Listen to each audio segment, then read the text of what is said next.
bets. Minnesota begins tonight a half game back of Cleveland. Red Sox in a virtual tie with the Yankees in the AL East. Speaking of Cleveland, Jim Thome, their crew with the big comeback win last night against the Rangers. Huge win, and he's had a couple great weeks here. He's putting it together, Edwin Encarnacion. Rangers, they've blown 15 saves this season. That's tied with the Tigers for the most in baseball. By the way, Brad Mills, managing in place of Terry Francona, forced to leave last night with an illness. We'll have an update on Francona in a bit. And if you're in the Cubs and National home markets, you're getting this game at 7 o'clock Eastern here on the network. It's the Mets and the Marlins.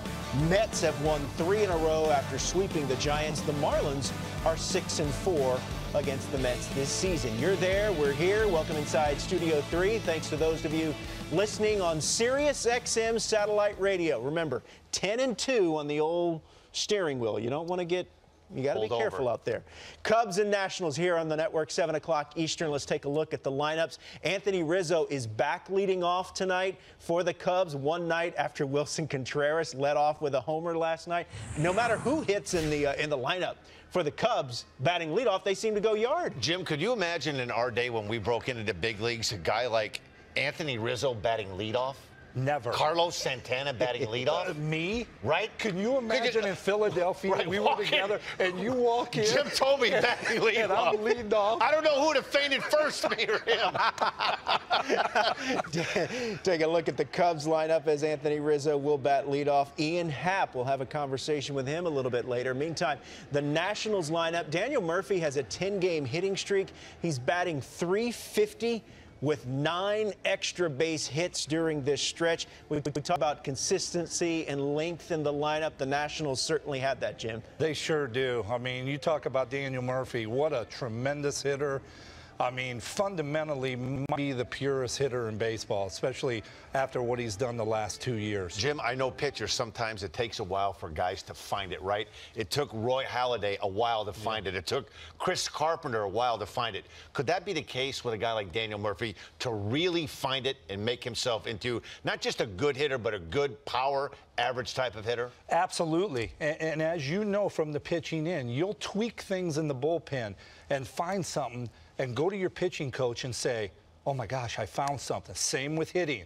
Charlie Manuel and I used to talk about this a lot. A little bit in this game means a lot, whether it's on the negative end or on the positive end. And I'll tell you what, you look at the way he's kind of progressed over the last 3 years, the great playoff run, and then his year last year, and he's carried it over into this year.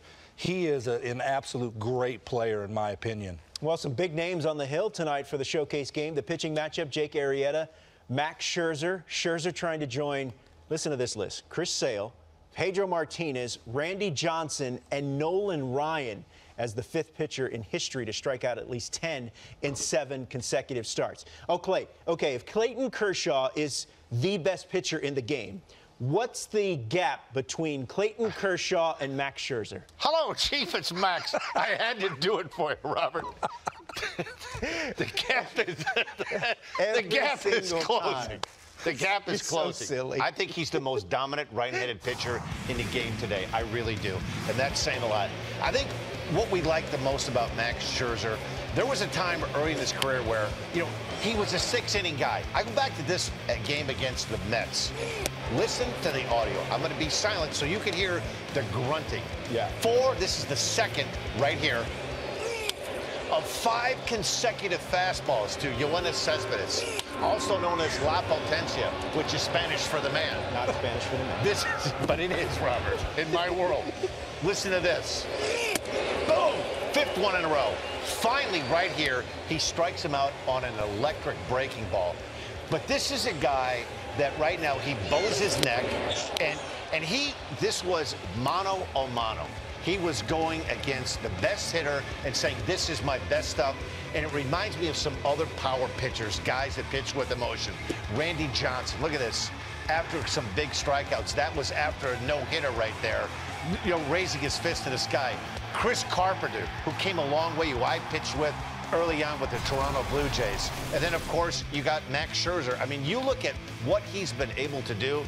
He's gotten better every year. And it wasn't that long ago where the big debate was, Who was going to start game one of the postseason? Was it going to be Verlander or Scherzer? And Jim Leland at the time elected to go to Scherzer, and a lot of people were caught off guard. But man, oh man, he's the best righty in the game right now by a long shot. He's the best. Every day this guy goes out there, he's got no-hitter stuff. You're not surprised every day when his name pops up in the paper. He can pitch a no-hitter. And I remember facing him, you know, it was 5 years ago. But, I mean, this guy, he had electric stuff, and you better turn your A game on because he was coming at you. And the emotions, if he'd have grunted like that at me, I'd have probably swung 150 miles an hour. It turns man on man then, right? It becomes personal. It becomes, I'm going after you, you're coming after me. And that's the best part of this game is when you see a guy like this emotion-wise that's given everything he's got.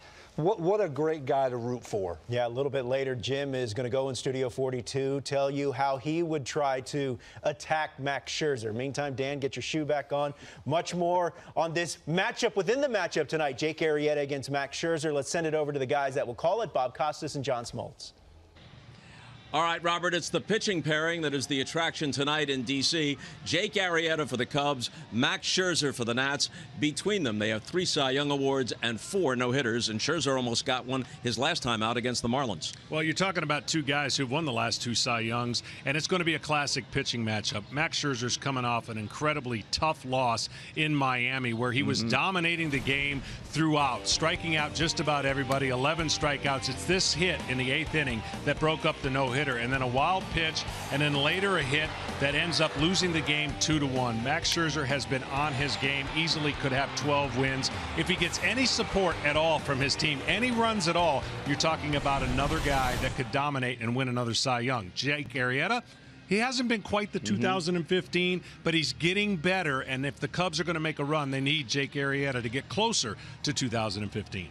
This may seem random, but if you compare them over the last 5 years, they're pretty much neck and neck. Take a look at what they have done over the last 5 seasons, counting this one. Well, hitters beware. If they're on their game, they throw 4 quality pitches that can get you out. And you see the numbers there for the last 8 no-hitters, as you mentioned, Bob. It's a no-hitter waiting to happen.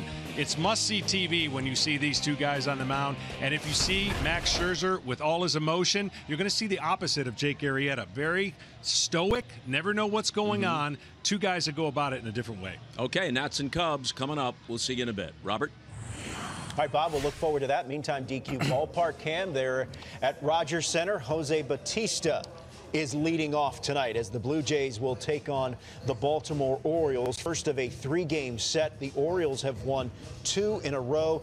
The Jays beginning an important 9-game stretch, 3 at home, and then they go to Boston for 3 and then to the Yankees. The Orioles lineup looking like this. Seth Smith will lead off. Manny Machado will bat second. So your Expedia standings in both the AL East and the AL wild card looking like this. The Red Sox and the Yankees in a virtual tie. The Orioles and Blue Jays bringing up the rear with the Rays beginning tonight 3 off the pace. Speaking of the Blue Jays, Jason Grilli designated for assignment today by Toronto. 40-year-old veteran has allowed 16 earned runs in his 20 2/3 innings. He's given up 9 home runs. Right-hander Chris Smith called up and will take his spot in the bullpen. And Dan, Jason Grilli had, especially last season, it was a big part of their run, but this season he's had his problems. You know what? Listen, I thought the change of scenery really did him some good last year. He was a big part of that Blue Jays resurgence the second half of the year. Ozuna started the year on the